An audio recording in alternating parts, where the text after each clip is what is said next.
Acre விவசாய நிலங்களை அழிச்சு நீங்க எடுக்கிற மீத்தேன் வாயு திட்டம் வேணாம். கேவலம் 1500 கோடிக்காக பைப்ல கேஸ் அனுப்பி விவசாயத்தையும் விவசாய நிலங்களையும் அழிக்க வேணாம். அந்த திட்டத்துக்காக கவர்மெண்ட் போட போற பைப்லைன் இந்த மாதிரி தான் போக போகுது. இது விவசாய நிலங்களையும் விவசாயிகளையும் அழிக்க போகுது. நமக்கு சோறு போடுற விவசாயிகளையும் விவசாய நிலங்களையும் அழிச்சிட்டு கடைசியில நாம எல்லாரும் என்ன மண்ணை அள்ளி திங்க போறோம்.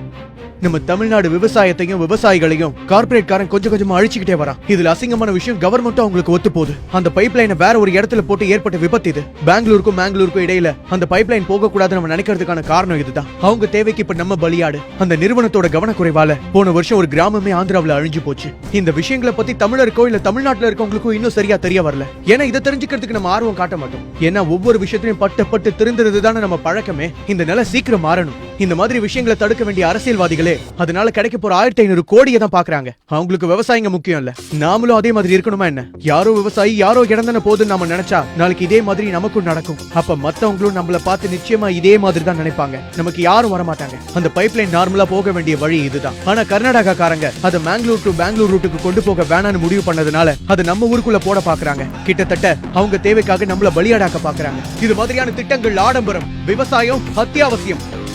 இந்த வீடியோவை பொறுமையா பார்த்ததுக்கு நன்றி. இந்த விஷயத்துல இருக்க ஆபத்தை பத்தி படிச்சதும் எனக்கு அதிர்ச்சியா இந்த விஷயம் 4 பேருக்கு தெரியணுங்கிறதுக்காக தான் இந்த வீடியோவை நான் பண்ணேன். இந்த வீடியோவை உருவாக்குனதுல அந்த ஒரு நோக்கம் தான் இருக்கு. இதை பத்தி தெரியாம இருக்கவங்களுக்கு இது போய் சேரணும். தயவு செஞ்சு இதை பார்த்தவங்க முடிஞ்ச அளவுக்கு ஷேர் பண்ணுங்க. நன்றி, வணக்கம்.